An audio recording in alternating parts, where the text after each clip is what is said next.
नमस्कार दोस्तों, R O filter support में आपका स्वागत है। दोस्तों आज देखिएगा एक न्यू वाटर प्यूरीफायर का इंस्टॉलेशन मैं कर रहा हूँ और उस वाटर प्यूरीफायर का टीडीएस एडजस्ट करना है और न्यू वाटर प्यूरीफायर का टीडीएस किस तरह से एडजस्ट करते हैं, सेट करते हैं, तो ये आज आपको मैं दिखाऊंगा। ये देखिएगा, ये पूरी तरह से ब्रांड न्यू वाटर प्यूरीफायर है, पहले यूज़ नहीं हुआ है। तो ये पीपी जो प्री फिल्टर है, तो ये नज़दीक लेना पड़ेगा।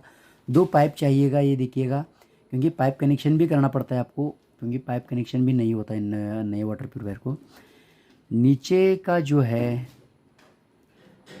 तो ये इन वाला पाइप है, ये यहाँ लगाना है, लेकिन थोड़ी देर बाद में लगाएंगे, क्योंकि प्री फिल्टर का जो एयर है तो ये एयर निकलना पड़ेगा। प्री फिल्टर के अंदर पहले पानी नहीं गया था, इसलिए हमें क्या करना पड़ेगा, पहले एयर निकाल के लेना पड़ेगा।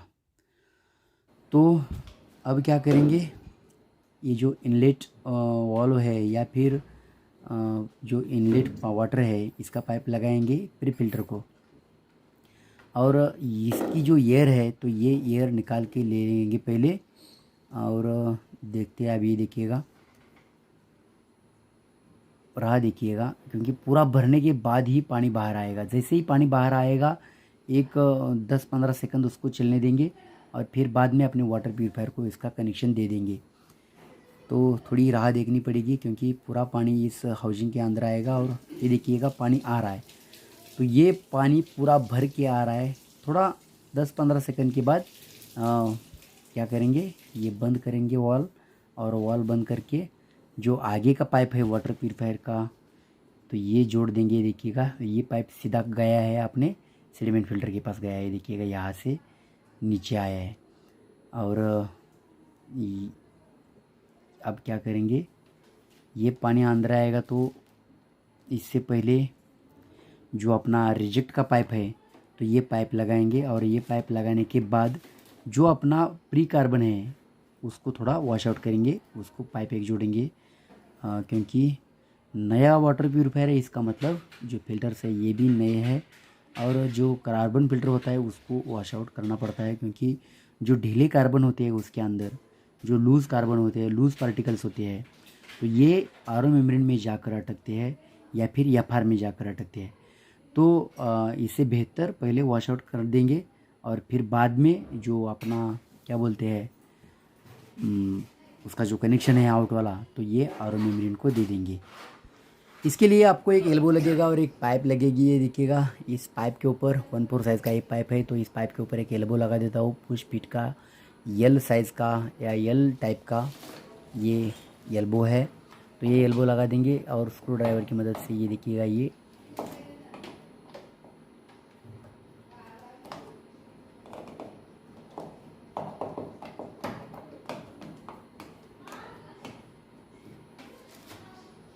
और निकाल दिया सीधा करके, या अंदर डाल दिया यल वाला जो पुश यल है, ये लगा दिया, पाइप भी लगा दी। और इलेक्ट्रिक कनेक्शन बाकी है, वाटर कनेक्शन तो हो गया, अभी इलेक्ट्रिक कनेक्शन दे देंगे। दोस्तों ये पूरा की पूरा वीडियो देख लीजिएगा, क्योंकि अगर आप एक नया वाटर प्यूरीफायर इंस्टॉल करते हैं तो उस वक्त आपको ये काफ़ी मदद हो जाएगी। टीडीएस ऐसे एडजस्ट करना है, और टीडीएस एडजस्ट करने से पहले आपको क्या क्या चीज़ें करनी पड़ती है, मतलब क्या क्या स्टेप फॉलो करनी पड़ती है, तो ये आपको समझ में आएगा। थोड़ा टाइम जाएगा, लेकिन आपको डिटेल में इन्फॉर्मेशन मिल जाएगी। और ये वाटर प्यूरीफायर चालू हो गया है, और अब देखते हैं पानी जो इनलेट वाल्व है, तो इनलेट वाल्व चालू करना पड़ेगा पहले, और फिर वाटर प्यूरीफायर अपना पानी खींचेगा आगे। देखिएगा, ये चालू कर दिया, और अभी देखते हैं पानी आता है या नहीं आता है। पानी तो आएगा, ये आएगा, क्योंकि वाटर कनेक्शन तो प्रॉपर तरीके से किया है, इसका मतलब पानी आएगा ही। और क्या होता है देखते हैं यार, पानी अभी तक तो नहीं आया है, नहीं आया, इसका मतलब आएगा, क्योंकि सेडिमेंट फिल्टर होता है, सेडिमेंट फिल्टर भरेगा, फिर कार्बन फिल्टर भरेगा, और फिर पानी आएगा।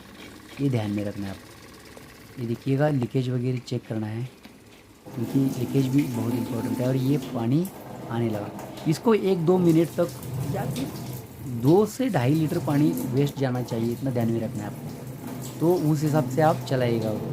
कम से कम 1 लीटर तो पानी जाना ही जाना चाहिए, क्योंकि 1 लीटर पानी मतलब 2-3 मिनट तो चलेगा, 2 मिनट तो आराम से चलेगा। तो 1-2 मिनट में ये पूरा वॉश आउट हो जाता है। और ये वॉश आउट होने के बाद ये जो पाइप है, तो ये पाइप निकाल के लेंगे। ये जो पाइप दिख रहा है आपको, इस तरह से ये वॉश आउट कर देना है। और ये कार्बन फिल्टर पूरी तरह से वॉश आउट हो चुका है। इसके अंदर के जो पार्टिकल्स वो निकल चुके हैं। अभी फ़िल्टर बंद कर दिया और एल्बोज निकाल देंगे। और जो इसका टी एल्बो है आरओ मेम्ब्रेन के साथ जुड़ा हुआ, तो ये जोड़ देंगे, लगा देंगे और चालू करेंगे अपना वाटर प्यूरीफायर। तो इस तरह से ये कनेक्शन फिर से हमने कनेक्ट कर दिया है और अभी चालू करेंगे अपना वाटर प्यूरीफायर। और रिजेक्ट पाइप से आरओ मेम्ब्रेन थोड़ा वॉश आउट होने देंगे, क्योंकि आरओ मेम्ब्रेन हाउसिंग का ये देखिएगा, ये चालू कर दिया बटन और ये आवाज़ आ रही है, देखिएगा यहाँ से पानी यहाँ आएगा रिजेक्ट वाला।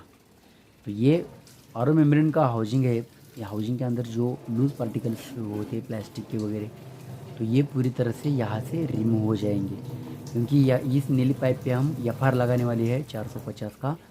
तो उसको लगाने से पहले 1-2 मिनट इसको क्या करना है आपको, ऐसा ही खाली छोड़ देना है।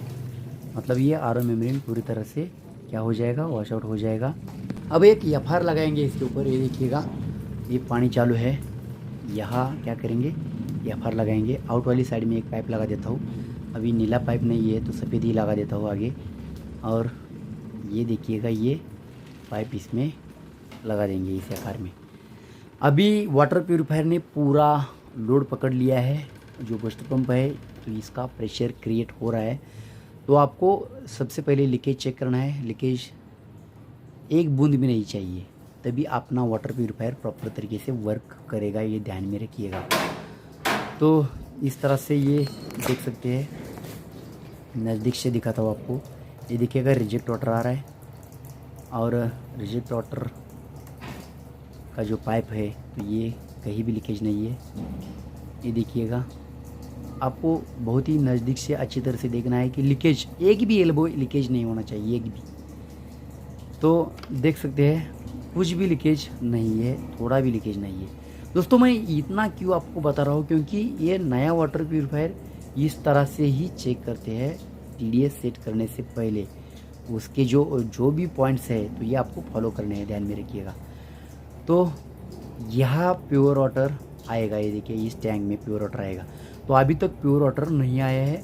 प्योर वाटर थोड़ी देर में आएगा दोस्तों, ज़्यादा वक्त नहीं लेगा। ये देखिएगा, ये प्योर वाटर आने लगा है। तो इस प्योर वाटर का हम क्या करेंगे, टीडीएस चेक करेंगे। अगर टीडीएस कम है तो उसका बढ़ाएंगे, अगर ज़्यादा है तो कम करेंगे। मतलब मेंटेन रखेंगे, 50 से लेकर 150 तक मेंटेन रखेंगे, इतना ध्यान में रखिएगा। हमारा जो घर का पानी होता है, उसका जो टीडीएस होता है ना, तो ये 50 ppm से लेकर 150 ppm तक, जितना भी आपको लगता है उस हिसाब से आपको सेट करना पड़ेगा। तो ये देखिएगा, एक पाइप जोड़ के उसको इस साइड में लेता हूँ। जो प्योर वाटर है, तो ये टैंक से बाहर लेता हूँ, क्योंकि जो मेम्ब्रेन से निकलने वाला पानी है, उसको भी थोड़ा क्या करना है आपको, साइड में फेंक देना है। तो बेहतर ये रहेगा, टैंक में गिरने से पहले इसको बाहर की साइड में इस तरह से कर देता हूँ, ताकि टीडीएस सेट करने में भी आसान हो जाएगा, चेक करने में भी मुझे आसान हो जाएगा। टीडीएस एडजस्टर पीछे की साइड में है, तो वहीं से हम उसको चेक करेंगे। देखिएगा, पानी आने लगा है, जो प्योर पानी है। देखिए, यहाँ से जोड़ के लिया है हमने, जो प्योर का पाइप है ना, तो ये सीधा यहाँ से जोड़ के लिया है। तो देख सकते हैं आप, बहुत ही प्रॉपर तरीके से, और इतना बेस्ट स्पीड है दोस्तों। ये स्पीड मैंने आज तक इतना स्पीड देखा नहीं। देखिए, रिजेक्ट से ज़्यादा, जो रिजेक्ट का स्पीड है ना, उससे भी प्योर का ज़्यादा स्पीड है। तो ये समझ सकते हैं इससे, इस मेम्ब्रेन में कितना दम होगा। तो मेम्ब्रेन की बात छोड़ देता हूँ, हमें तो चेक करना है टीडीएस।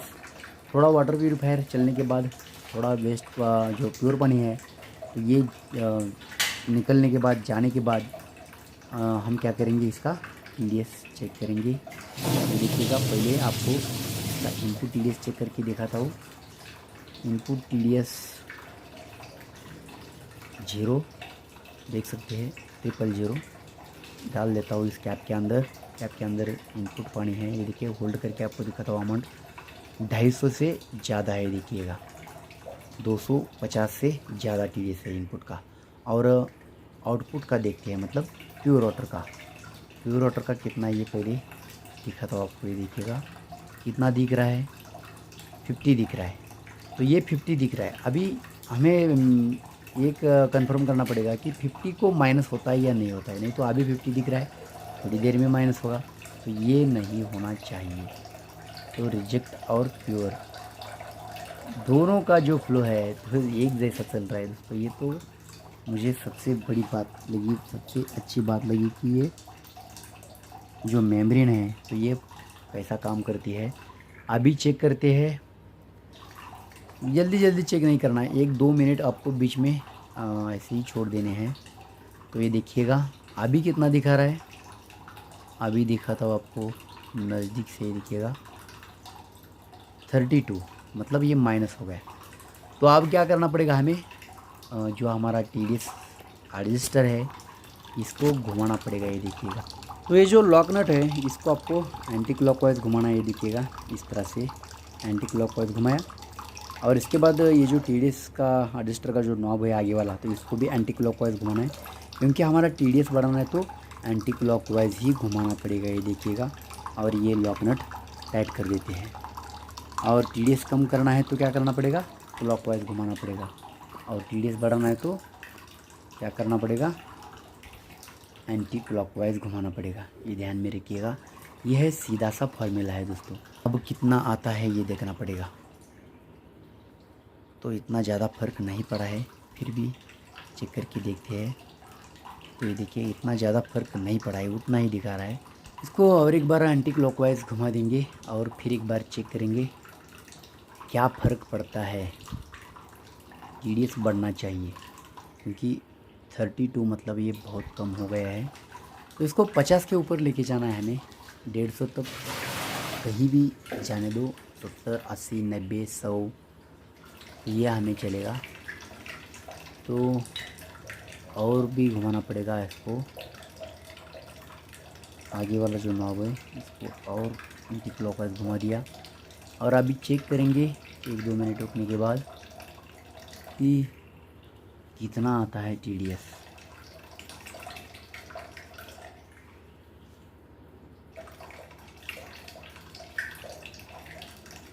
चलो और एक बार घुमाएंगे, कुछ भी फ़र्क नहीं पड़ा है।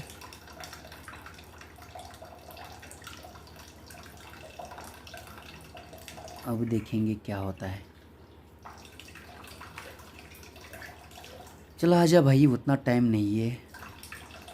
ओके आजा, 50 के ऊपर आना चाहिए, तभी हमारा काम पूरी तरह से हो चुका है। तो कुछ भी नहीं हुआ है, और ढीला करेंगे और ज़्यादा ढीला करेंगे। जो इसका एंटी क्लॉकवाइज मूवमेंट है तो इस बार थोड़ा ज़्यादा करेंगे। तो TDS रजिस्टर को लॉक कर दिया। अब देखेंगे कितना आता है। तो इसको थोड़ी देर चलने के बाद 2-3 मिनट ऐसे ही चलने देना है आपको। उसके बाद आपको देखना है कि इसका TDS कितना आता है।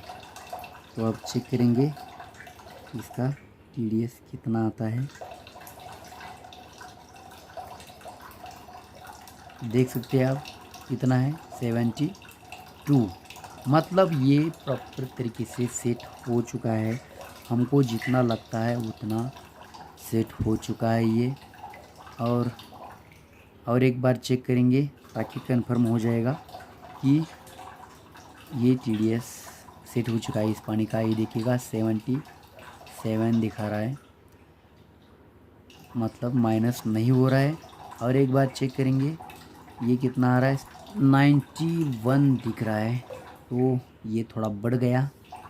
और एक बार चेक करेंगे तो फिर एक बार ये दिखेगा 91, मतलब ये TDS सेट हो चुका है। इस वाटर प्यूरीफायर का जो TDS है ये पूरी तरह से सेट हो चुका है दोस्तों। आप भी अपने वाटर प्यूरीफायर का TDS इस तरह से सेट कर सकते हैं अगर आपने नया वाटर प्यूरीफायर लिया है तो। दोस्तों पुराने वाटर प्यूरीफायर का जो TDS है किस तरह से सेट करना है इसकी लिंक मैं डिस्क्रिप्शन दे देता हूँ। आज के लिए इतना ही, मिलते हैं वीडियो में, तब तक के लिए थैंक यू।